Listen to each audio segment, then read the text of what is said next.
Copa Insider. Au cours des années 90, la ludothèque Mega Drive a commencé à s'enrichir de nombreux titres, mais certains d'entre eux, bien que presque terminés, n'ont jamais vu le jour.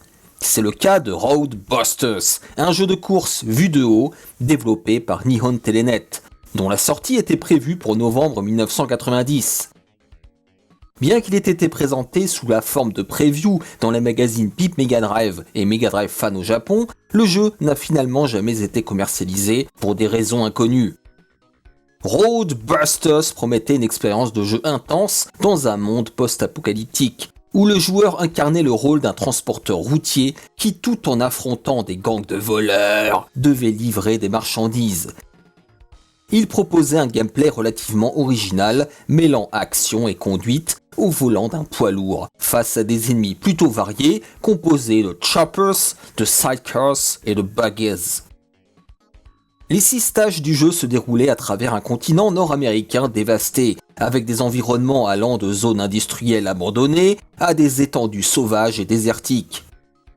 Chaque niveau présentait des obstacles uniques, des ponts en ruine aux trains bloquant les voies, ce qui promettait un game design plutôt varié. Le titre proposait 8 types d'objets au total, comprenant des power-ups d'attaque, de défense et de points.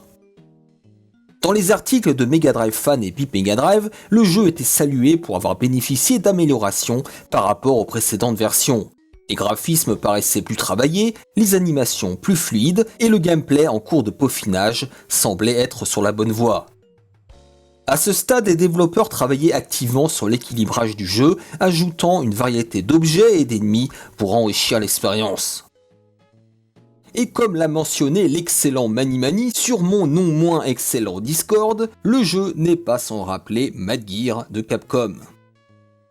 Malgré sa réalisation technique modeste, il semblait donc relativement prometteur, ce qui rend son annulation regrettable. D'autant que le genre des jeux de course vus de haut n'est pas bien représenté sur Mega Drive.